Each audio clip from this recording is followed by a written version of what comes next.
नमस्कार, जम्मू कश्मीर की खास खबरें देख रहे हैं आप सब। मैं हूं आपके साथ साहिल केरने। चलिए शुरुआत करते हैं खबरों की। उत्तराखंड में देश सेवा करते शहीद हुए सैनिक सुखजिंदर सिंह आज पंचतत्व में विलीन हो गए। उनका पार्थिव शरीर वीरवार सुबह जम्मू पहुंचा, जिसके बाद सीमावर्ती आरसपुरा के सुचेतगढ़ में उनका सैन्य सम्मान के साथ अंतिम संस्कार कर दिया गया। अंतिम संस्कार के मौके पर हजारों की संख्या में लोगों ने उन्हें नम आंखों से अंतिम विदाई दी। जम्मू कश्मीर लाइट इन्फेंट्री में तैनात सुखजिंदर सिंह उत्तराखंड में भारत चीन सीमा पर भैरव घाटी व नेरांग के बीच पेट्रोलिंग के दौरान हुए भूस्खलन की चपेट में आए थे और अपने घायल साथी को बचाते हुए उन्होंने अपने प्राणों की आहुति दी थी।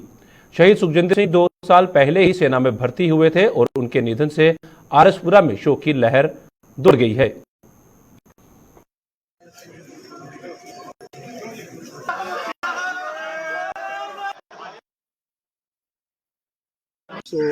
ਉਹਨਾਂ ਦਾ ਜੋ ਅੱਜ ਬੇਟਾ ਜੋ ਡਿਊਟੀ ਕਰਦਿਆਂ ਹੋਇਆਂ ਜੋ ਉੱਤਰਾਖੰਡ ਦੇ ਵਿੱਚ ਜੋ ਲੈਂਡਸਲਾਈਡਿੰਗ ਹੋਈ ਹੈ ਉਹਦੇ ਵਿੱਚ ਉਹ ਸ਼ਹਾਦਤ ਦਾ ਜਾਮ ਪੀ ਗਿਆ।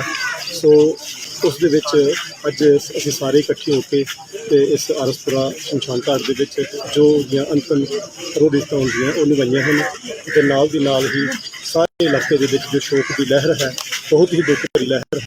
ਸੋ ਅਸੀਂ ਸਾਰੇ ਹੀ ਸਤਿਗੁਰੂ ਜੀ ਦੇ ਚਰਨਾਂ ਵਿੱਚ ਅਰਦਾਸ ਕਰ ਰਹੇ ਹਾਂ ਕਿ ਵਾਹਿਗੁਰੂ ਉਹਨਾਂ ਦੀ ਆਤਮਾ ਨੂੰ ਆਪਣੇ ਚਰਨਾਂ ਦੇ ਵਿੱਚ ਨਿਵਾਸ ਦੇਵੇ, ਪਿੱਛੇ ਪਰਿਵਾਰ ਨੂੰ ਭਾਣਾ ਮੰਨਣ ਦਾ ਬਲ ਦੇਵੇ। ਵਾਹਿਗुरु जी का खालसा, वाहिगुरु जी की फतेह। मैं ये कहना चाहता हूँ कि ये जितने भी पब्लिक आई हुई है इनके दिल में बहुत सारा गहरा दुख है, इसलिए इनको लड़के को श्रद्धांजलि देने के लिए आए हैं। और माई बाप है जो इनके उनकी जिंदगी जो आप रो रो के बुरी तरह आपने देखा ही है। यूथ कांग्रेस ने देश भर में अपना जनाधार और बढ़ाने के लिए सोशल मीडिया का सहारा लेना शुरू कर दिया है।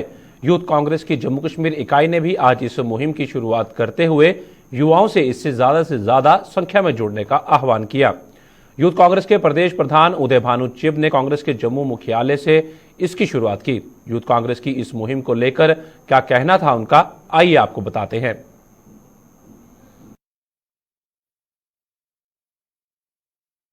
आज यूथ कांग्रेस ने पूरे देश भर में एक नई मुहिम शुरू की है जिसका नाम है जॉइन IYC सोशल मीडिया।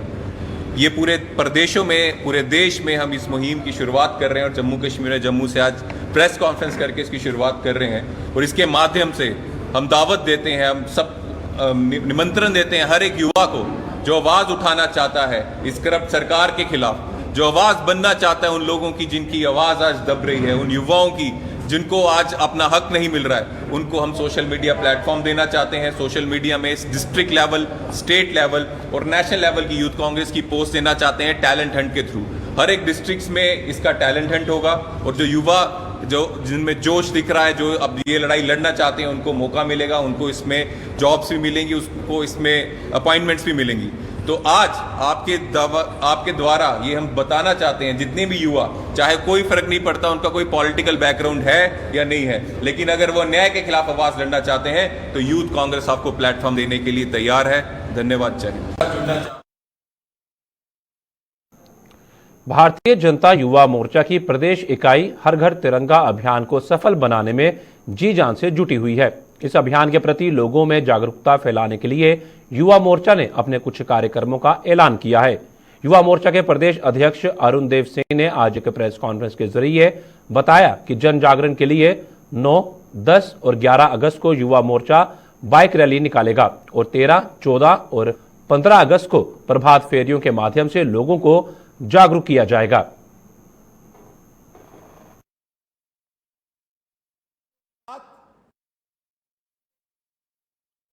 जिस तरीके से ये तिरंगा हर घर तिरंगा एक कैंपेन, एक मूवमेंट आम नौजवान ने अपने हाथ में ली है, इसके जन जागरण के लिए 9, 10, 11 को भारतीय जनता युवा मोर्चा बाइक रैली के माध्यम से जन जागरण करेगा और 13, 14, 15 को प्रभात फेरियां निकाल करके हर घर तक, हर मोहल्ले तक, हर स्थान तक पहुंचने का काम करेगा।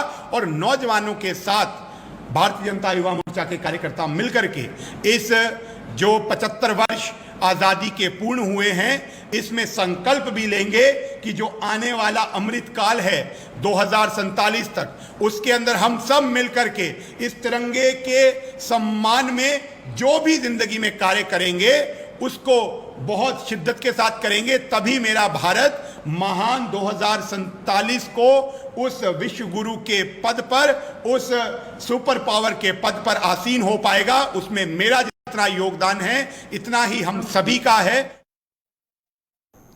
डोगरा सदर सभा ने आकाशवाणी पर जम्मू कश्मीर के आखिरी महाराजा हरि सिंह के खिलाफ दुष्प्रचार करने का आरोप लगाया है। सभा का कहना है कि आकाशवाणी ने ऐसा कर महाराज की छवि को हानि पहुंचाई है, जिसे बर्दाश्त नहीं किया जाएगा। सभा के प्रधान ठाकुर गुलचैन सिंह चाड़क ने आज एक प्रेस कॉन्फ्रेंस के दौरान कहा कि आकाशवाणी चूंकि केंद्र सरकार का अदारा है, लिहाजा वहां से ऐसा दुष्प्रचार कैसे हुआ, इसकी उच्च स्तरीय जांच करवाई जानी चाहिए। एक तो आकाशवाणी से जो अनाउंसमेंट हो रही है इस 75वें आज़ादी के दिवस की सेलिब्रेशन के बारे में, उसमें ये कहा गया है कि महाराजा हरि सिंह जो था वो जालिम था, वो उसने बहुत गलत काम किए और उस वक़्त किसी को शहीद किया, उसका नाम लिया जा रहा है। ये बिल्कुल गलत प्रोपेगेंडा हो रहा है। आकाशवाणी सेंट्रल गवर्नमेंट के अंडर है, वो कैसे हुआ वहाँ से अनाउंस, किसने अनाउंस किया, क्या वो साजिश चली? हम तो छुट्टी की मांग कर रहे हैं उनका जन्मदिन सेलिब्रेट करने के लिए, सारी संस्थाएं, लेकिन दूसरी तरफ ये हो रहा है, एक तो उसके इंक्वायरी करके फाइंड आउट करेंगे कौन वो आदमी है और उनको सजा दें और इसको करेक्ट करें। आम आदमी पार्टी ने सरकार पर जम्मू के ऐतिहासिक रघुनाथ बाजार की अनदेखी का आरोप लगाया है। पार्टी नेता प्रताप सिंह ने जम्मू में आज एक प्रेस कॉन्फ्रेंस के दौरान आरोप लगाया कि रघुनाथ बाजार की हालत जर्जर हो चुकी है और सरकार इसके संरक्षण की ओर कोई ध्यान नहीं दे रही है। बात करें कि तो जम्मू कश्मीर के अंदर रघुनाथ बाजार जो 150 साल पुराना बाजार है, आज उसकी हालत जर्जर है। क्या इस तरह से जम्मू कश्मीर की अर्थव्यवस्था मजबूत होगी? कहां गया वो वादा 2019 को जब आपने किया था कि बाहर से इन्वेस्टर आएंगे, नौजवान को रोजगार मिलेगा, जहां रोजगार के अवसर पैदा होंगे, लेकिन आज वो सारे वादे खोखले साबित हो गए हैं। जम्मू कश्मीर पैंथर्स पार्टी ने अपनी राज्य इकाई का गठन किया है। इसकी जानकारी आज जम्मू में आयोजित एक प्रेस कॉन्फ्रेंस के दौरान पार्टी के अध्यक्ष एडवोकेट विलक्षण सिंह ने दी। मीडिया को संबोधित करते हुए विलक्षण सिंह ने बताया कि कई नई राज्य इकाई के पदाधिकारियों के नाम जारी कर दिए गए हैं। उन्होंने पार्टी कार्यकर्ताओं से जनता के बीच जाकर पार्टी को मजबूत बनाने और उनकी समस्याओं का हल करने पर जोर दिया। 19 जून 2022 को एक मीटिंग में वर्किंग कमेटी ने मुझे प्रेसिडेंट चुना था और ऑथोराइज किया था कि मैं स्टेट बॉडी को कॉन्स्टिट्यूट करूं। उसी रेजोल्यूशन के तहत आज हमने स्टेट बॉडी अनाउंस की है। तो नए हमारे स्टेट बॉडीज के अहदेदार हैं, उसका नाम हमने जारी कर दिया है। तो हमारी पैंथर्स पार्टी की तरफ से लोगों को भी अपील है कि वो पुरजोर जो है पैंथर्स पार्टी का साथ दें, क्योंकि पैंथर्स पार्टी ही ऐसी पार्टी है जो गरीबों के हक इंसाफ की लड़ाई लड़ती आई है। ये किसी सरमायादार की पार्टी नहीं, हमने गरीबों की आवाज़ उठाई है। और साथ साथ में मैं अपने वर्कर्स जो बड़े हैं और जो आगे हमारे वर्कर्स फील्ड में हैं, उन सबसे भी यही गुजारिश करूंगा कि इलेक्शंस पास आ रहे हैं, जनता के मुद्दे जो हैं उनको जो ज़्यादा से ज़्यादा उभारा जाए, जनता के लिए लड़ाई जो है हमारे वर्कर्स ज़्यादा से ज़्यादा लड़ें। और जो नाराज़गी साफ तौर पर बीजेपी के वर्कर्स के खिलाफ है, बीजेपी के लीडर्स के खिलाफ है, वो उस नाराज़गी को जो है हमारे जो कार्यकर्ता हैं उसको सामने लाएं और उसको अपने वोट्स में कन्वर्ट करें ताकि हम जनता की सेवा कर सकें। रियासी में स्थित मदर एंड चाइल्ड हॉस्पिटल जल्द शुरू होने की उम्मीद बंधी है। जम्मू के deputy director health doctor Deepak Kapoor ने आज इस अस्पताल का दौरा कर यहां की व्यवस्थाओं की समीक्षा की और बताया कि इसकी रिपोर्ट जल्द ही सरकार को सौंपी जाएगी और कमियों को दूर करने के बाद इस हॉस्पिटल को शुरू कर दिया जाएगा। डॉक्टर कपूर ने इस दौरान मेडिकल स्टाफ से मुलाकात कर उनसे भी इस अस्पताल की कुछ जरूरतों का जायजा लेकर इन्हें जल्द पूरा करने की बात कही।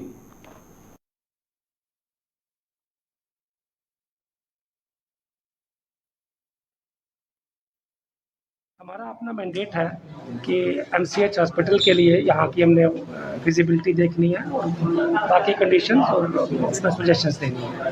तो उस हिसाब से हमने अपनी एक जो टीम के साथ आए हैं हम लोग, तो हम पूरा इसका दौरा करके पूरा रिकॉर्ड्स डाटा देख के तो अपना ओपिनियन उसके ऊपर देंगे। देखिए, मदर एंड चाइल्ड हॉस्पिटल तो डेजिग्नेट किया है गवर्नमेंट ने, इसको सैंक्शन में अपने में रखा है। तो जब कोई चीज़ शुरू होती है तो क्योंकि ये पुरानी बिल्डिंग थी, जब कोई चीज़ शुरू करनी होती है तो उसके लिए गाइडलाइंस के हिसाब से हमने चीज़ें देखनी है कि हर चीज़ एक साइंटिफिक तरीके से चले, तो उसी के लिए हम चीज़ें असेसमेंट कर रहे हैं।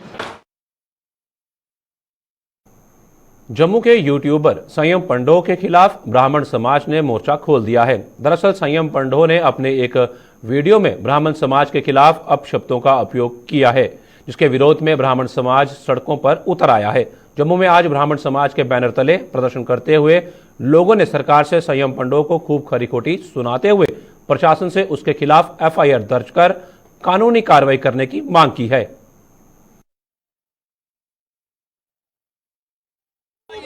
मैम, आपको जैसे पता है कि 2 तारीख को हमारी संयम पंडो नाम के इस यूट्यूबर कार्टून से बात हुई थी, जिसको हमने समझाया था कि ब्राह्मणों के बारे में इसने एक वीडियो निकाली है जिसमें इसने पंडित को खंडित करके बोला है। आपको पता है संस्कृत में खंडित का मतलब अर्थ होता है कि जो खंड हो गया हो, जो संपूर्ण नहीं हो। जिस पंडित जी ने इसके जन्मदिन पे, इसके जन्म पे पूजा कराई, जो इसके मरने के बाद इसको मोक्ष देंगे, इसकी पूरी पीढ़ी को जो तर्पण श्राद्ध तर्पण कराते हैं, उनको ये खंडित बोलेगा।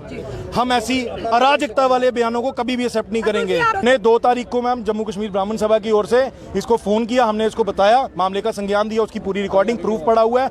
इसने हमें बेवकूफ बनाने के लिए बोला कि हम फेसबुक से ये कर देते हैं डिलीट। 2 मिनट का कोई इसका ट्रेलर था, वो उसने डिलीट किया। उसके बाद इसने जो यूट्यूब पे इसकी वीडियो पड़ी है वो उसने डिलीट नहीं की, और हमारे माध्यम से कह रहा है, हमारे लोगों को, हमारे दोस्तों को, हमारी सभा के मेंबर्स को रात को फोन करके कह रहा है करो जो करना है, मेरे को तो इससे हाइप मिलेगी। लानत है तेरी ऐसी हाइप पे, डूब के मर जा ऐसी तेरी हाइप पे। लानत है तेरी परवरिश पे, जिन्होंने तेरे को ऐसे संस्कार नहीं दिखाए कि ब्राह्मणों का सम्मान करना चाहिए। अब हम आपके माध्यम से ये सरकार से अपील करते हैं कि ऐसा बंदा सीधे सीधे, हमें माफी से अभी काम नहीं चलेगा, हम सीधे सीधे चाहते हैं एफआईआर, हमने एप्लीकेशन दे दी है, इस पे एफआईआर दर्ज हो और ये रेलिवेंट सेक्शंस के अंदर सलाखों के पीछे हो। रजिस्ट्रेशन की प्रक्रिया वकीलों से छीने जाने और सेंट्रल एडमिनिस्ट्रेटिव ट्रिब्यूनल को हाईकोर्ट परिसर में स्थापित न किए जाने के विरोध में जम्मू में वकीलों का आंदोलन जारी है। Jammu high court bar association और यंग लॉयर एसोसिएशन के बैनर तले वकीलों ने आज भी कामकाज ठप रखकर हाई कोर्ट परिसर में सरकार के खिलाफ प्रदर्शन किया। जम्मू के निर्दलीय व कांग्रेस के पार्षद सरकार की कार्यप्रणाली से खुश नजर नहीं आ रहे हैं। इन पार्षदों ने जम्मू में आज धरना प्रदर्शन कर सरकार के खिलाफ जोरदार प्रदर्शन किया। पार्षदों के मुताबिक हाल ही में हुई भारी बारिश से प्रभावित हुए लोगों की सरकार कोई सुध नहीं ले पाई है। इसके अलावा जम्मू में बिजली पानी को लेकर भी हाहाकार मचा हुआ है, लेकिन सरकार इसका कोई संज्ञान नहीं ले पाई है।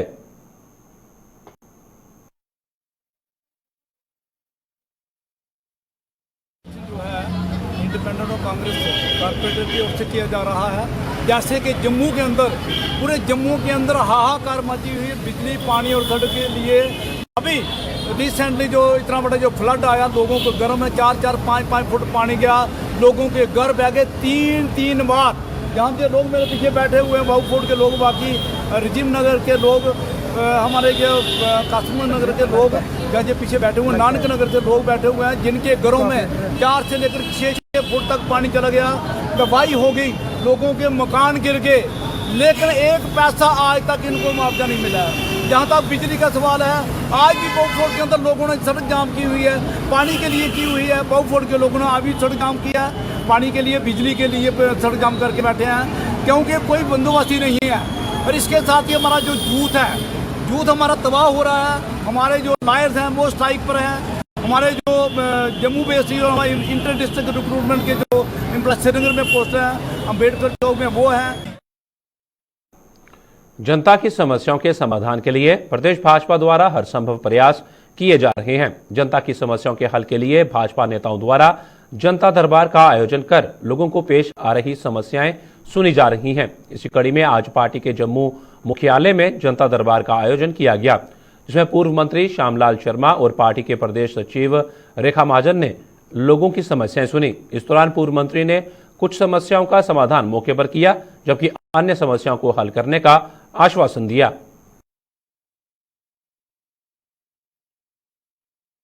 जनार्दन जो है उनकी जो तकलीफ़ें हैं और वो जेन्युइन तकलीफ़ें हैं उनको एड्रेस करने की कोशिश कर रहे हैं और जो कंसर्न क्वार्टर हैं वहाँ तक पहुँचाने की कोशिश कर रहे हैं और immediately on the spot in तमाम इशू को जो है कंसर्न क्वार्टर में और अपनी तरफ से हमारी ये कोशिश है कि लोगों की जो मुश्किलातें हैं उनको एड्रेस किया जाए। और आपके माध्यम से आज मैं माननीय लेफ्टिनेंट गवर्नर साहब को और टॉप ऑफ द हायरार्की जो है उनसे गुजारिश करूंगा कि आप चलो गांव की और दूसरे जो प्रोग्राम कर रहे हैं ये सारे प्रोग्राम जो हैं ये रिजल्ट ओरिएंटेड होने चाहिए और लोगों की जो मुश्किलातें हैं डे टू डे उनको जो हमारे सेक्टरल अफसर हैं उनको एड्रेस करनी चाहिए।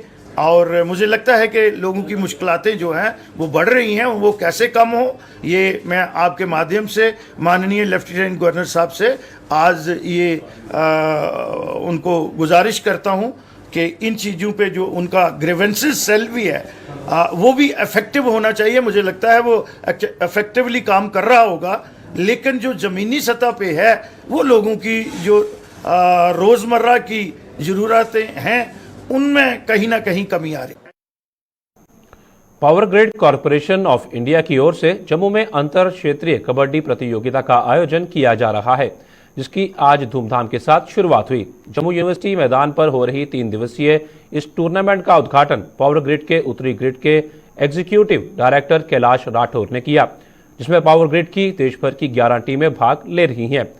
कैलाश ठाकुर ने बताया कि इस टूर्नामेंट के जरिए देश के अलग अलग इलाकों से आए खिलाड़ियों में जहां खेल भावना बढ़ेगी, वहीं उन्हें एक दूसरे को समझने और उनकी संस्कृति को समझने का मौका भी मिलेगा।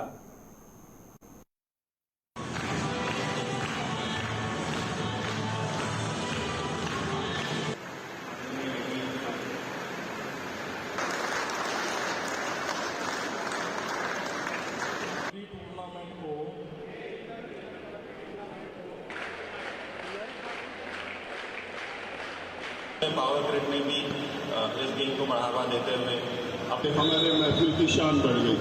आप सबका जम्मू यूनिवर्सिटी फंस जाएंगे, तो जिस मेहनत से पावर ग्रिड के लिए काम करते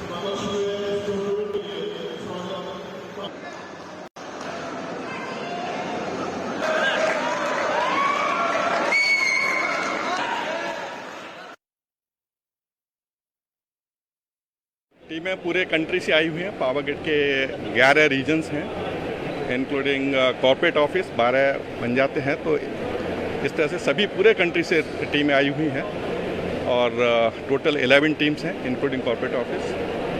और इंटर रीजनल कंपटीशन के बाद we will have PSU level पे फिर यहाँ से टीम सेलेक्ट होकर के जाएगी, दे विल प्ले देयर। खेल ही अकेला नहीं है, इस इवेंट के थ्रू बहुत से लोग आपस में मिलते हैं, पहली बार मिलते हैं तो एक दूसरे के कल्चर को समझते हैं, एक दूसरे की भावनाओं को समझते हैं। और क्योंकि जैसे पावर ग्रिड है पूरे कंट्री में फैला हुआ है, यहाँ पे इसकी बहुत ज़रूरत है कि हम लोग एक दूसरे को समझें। कंट्री अपना बहुत बड़ा है डेफिनेटली, तो जब इस तरह की इवेंट होती है जहाँ पर सब लोग एक साथ मिलते हैं, एक दूसरे को समझने का बहुत अच्छा मौका कहते हैं गरीब को खुदा की मार, ये कहावत स्टीक बैठती है मशका बसोली के रहने वाले राजू पर। गरीब परिवार में पैदा हुए राजू का जब अपने माता पिता की सेवा करने का समय आया तो भगवान ने उसकी आंखों की रोशनी छीन ली। आज उसके गरीब माँ बाप उसकी आंखों की रोशनी वापस लाने के लिए दर दर भटक रहे हैं। पेश है एक रिपोर्ट।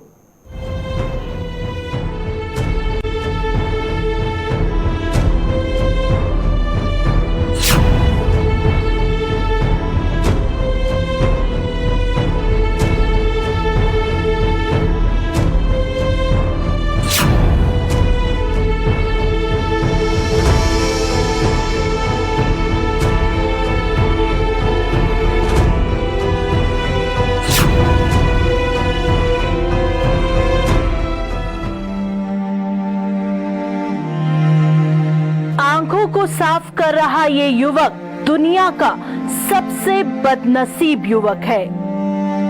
जवानी की दहलीज पर कदम रखते ही ये अपनी आंखों की रोशनी खो चुका है। आंखों की बीमारी की तकलीफ और दुनिया के नजारे आंखों से ओझल हो जाने के दर्द से ये युवक बेहद परेशान है। अखा बड़ी बारी दर्द है, अखा खुलदियां नहीं है, रड़क पीड़ होंदी बड़ी ज्यादा, 3 दिन कैप्सूल खाना पौंदे है दर्द वाले, ते फिर टाइम पास करना पौंदा है। आंखों की रोशनी से वंचित इस युवक का नाम राजू है और ये मशका बसोली का रहने वाला है। 2 वर्ष पूर्व अचानक इसकी आंखों में दर्द शुरू हुआ और धीरे धीरे इसकी आंखों की रोशनी चली गई। राजू जम्मू और चंडीगढ़ में भी इलाज करवा चुका है, लेकिन अंधकार ने इसका पीछा नहीं छोड़ा। सोन भी नहीं होंदा, नहीं चलन होंदा, नहीं कुदे भी जान नहीं होंदा, बड़ी बारी दर्द होंदी, नहीं सोन होंदा, नहीं लेटन होंदा। राजू की बदनसीबी तो देखिए, जिन माँ बाप को सहारा देने की उसकी जिम्मेदारी थी, आज वही माँ बाप उसे सहारा दे रहे हैं। जिन माँ बाप की सेवा उसने करनी थी, वही माँ बाप इसकी सेवा करने को मजबूर है। जवान बेटे और अपने बुढ़ापे के सहारे का भविष्य अंधकार में डूब जाने से इन माँ बाप के दिल पर क्या गुजर रही है, ये बयान करना मुश्किल है। अपने बेटे की आंखों की रोशनी वापस लौटने के लिए ये बदनसीब माँ बाप दर दर भटक रहे हैं। इस मुसीबत की घड़ी में इनके सगे संबंधी भी साथ छोड़ चुके हैं। अब इन्हें भगवान पर नहीं बल्कि लोगों पर भरोसा है कि शायद कोई आगे आकर उनके बेटे की जिंदगी के अंधकार दूर कर दे। 25-30 हज़ार रुपया एक सनी बाबू ने लखनपुर, वो 25-30 हज़ार रुपया मेरे को उनका पेदा है, उन्हें मेरी मदद कराई है। वो मेरे को पेदा जियां उन्हें कराई मदद भी, मैं सोचा मेरे रिश्तेदार ने भी एक ने बोलिया कि मैं 40,000 रुपया की देगा, एक रिश्ते मेरे भरा ने बोलिया कि मैं 15,000 रुपया देगा। लास्ट मेरे भरा भी नमुकरी है, मेरा और मेरे रिश्तेदार भी नमुकरी है। वही 30,000 रुपया मैं चलो ये मेरे 70-75-80,000 हुई है, चल मैं एक आखी का ऑपरेशन करा लेगा, 15 दिन बाद मैं दूसरे का कराई लेगा, मंगी है। तो फिर वो मौके पर साहब धोखा दी है, बस यही पैसे ने मेरे को इसलिए भी पे देने आए है। जहां भी संपत्ति को आशा की थोड़ी सी भी किरण नजर आती है, ये दोनों भूखे प्यासे अपने लाचार बेटे को लेकर वहां पहुंच जाते हैं, इस उम्मीद के साथ कि शायद उनके बेटे की आंखों की खोई रोशनी वापस लौट आए। असीं ये बचाइए करेगा असीं रोटियां होटलें खा गए तो साढ़े अखां रही नहीं आई, तो असीं सिर्फ आके ही चले, कोई ऐसी गल नहीं है। बस ये है 1,20,000 रुपया डॉक्टर ने मंगया, तो 30-35 रुपया मेरे को बचे दा है, तो बाकी साहब बड़ी मुश्किल होई दी है। ये बड़ी मेहरबानी है लोगों की, अगर एक बारी मेरा टाइम ही टपाई देन, मिगी पैसे भी नहीं चाहिए, कोई इन्ना धर्मी बंदा होगा जो मेरे कन्नै जाइए ही तो ऑपरेशन कराई दा, मिगी पैसे भी नहीं चाहिए, जिहड़े मेरे को पैसे ने वो भी ले सकता, वो पैसे की कोई गल नहीं है। भगवान और अपनों से मायूस इन बेबस और मजबूर माँ बाप ने अब लोगों से मदद की गुहार लगाई है। इन लोगों को उम्मीद है कि भरी दुनिया में शायद कोई फरिश्ता आगे आकर उनके बेटे की आंखों का इलाज करवाए और उसकी खोई हुई आंखों की रोशनी लौटा दे। कैमरामैन कुलदीप के साथ अश्विनी चंदेल की रिपोर्ट। रक्षाबंधन के त्योहार को अब करीब एक हफ्ता शेष रहते जम्मू के बाजारों में रंग बिरंगी राखियां अपनी छठा बिखेरने लगी हैं। दुकानों पर राखियों की बिक्री ने जोर पकड़ लिया है और लोग अपनी अपनी पसंद व जरूरत के हिसाब से राखियों की खरीदारी कर रहे हैं। खासतौर पर जम्मू के पुराने शहर के बाजारों में खरीदारी करने वालों की रौनक देखी जा रही है और हर कोई इस त्योहार को लेकर बेहद उत्साह देखा जा रहा है।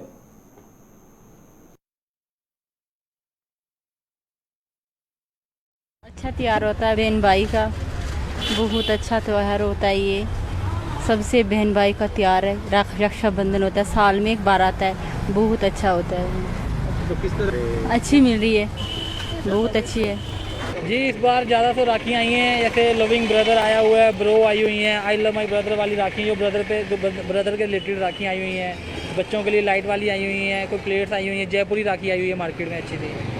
हमारे हिंदुओं का जो त्यौहार है, इनको तो हर किसी को बनाना ही है तो लोग आएँ, अच्छी अच्छी राखियाँ अपने भाइयों के लिए लें, तैयार से बनाएं। जी ऐसे कि इस बार वैसे और कोरोना को लेकर ऑर्डर निकला हुआ है कि मास्क पहन के निकलें, तो थोड़ा उसका भी ध्यान रखा जाए। जी बिल्कुल हाँ, तब तो बहुत दिक्कत हो जाती है, तो इससे पहले लोगों को थोड़ा थोड़ा मतलब पहले ही शॉपिंग करना चाहिए कि क्योंकि रश में तो कुछ भी प्रॉब्लम हो सकती है कोरोना को लेकर। जम्मू के जीएमसी अस्पताल सहित अन्य दूसरे अस्पताल भी पार्किंग की समस्या से जूझ रहे हैं। इन अस्पतालों में पार्किंग की सुविधा न होने के कारण यहां इलाज के लिए आने वाले लोगों को भारी परेशानियों का सामना करना पड़ रहा है। जीएमसी प्रशासन के मुताबिक पार्किंग की समस्या का जल्द समाधान किया जा रहा है। जीएमसी के nodal officer doctor Kailash Thakur ने बताया कि पार्किंग के निर्माण के लिए टेंडर प्रक्रिया शुरू कर दी गई है और यह प्रक्रिया पूरी होने पर पार्किंग का निर्माण कार्य शुरू हो जाएगा।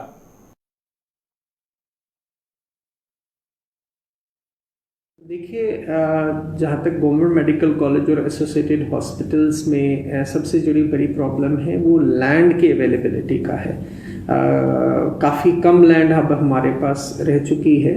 अभी आप मेडिकल कॉलेज की बात करते हैं तो हमारे EWS में हमारी जो सीटें हैं BBS की तकरीबन 30 सीटें जो है वो बढ़ गई हैं। उसकी वजह से अभी हमारी जो इनटेक कैपेसिटी है 180 MBBS बच्चों के करीब है। उससे क्या होता है कि जो हमारे क्लासरूम्स थे वो छोटे थे, अब हमने उनको एक्सटेंड करना है, तो वो जो पार्किंग वाली जगह है जहाँ स्टाफ की पार्किंग होती थी तो उसमें जो है काम जो है एक्सटेंशन का काम चल रहा है, उसकी वजह से काफ़ी कंजेशन यहाँ पे हो जाता है। दूसरी बात, जो अटेंडेंट्स के पार्किंग के स्लॉट्स की बात आपने पूछी, वो मेडिकल कॉलेज में गेट के साथ में कुछ एरिया है जो इस पार्किंग के लिए इस्तेमाल होता है और बाकी SMGS में भी जो है कुछ एरिया है जो पार्किंग के लिए इस्तेमाल होता है। तो उनके टेंडर्स जो हैं वो फ्लोट कर दिए गए हैं। कल शाम को 4:30 बजे जो है उसका लास्ट डेट है टेंडर भरने का और 5 तारीख को 12 बजे के करीब जो है उसकी जो टेंडर ओपन करने का जो है वो टाइम उसका फिक्स हुआ है। तो उम्मीद है कि आगे चंद दिनों में ये चीज़ें जो है वो फाइनलाइज हो जाएंगी। जम्मू कश्मीर की खास खबरों में फिलहाल इतना ही। दीजिए इजाजत, नमस्कार।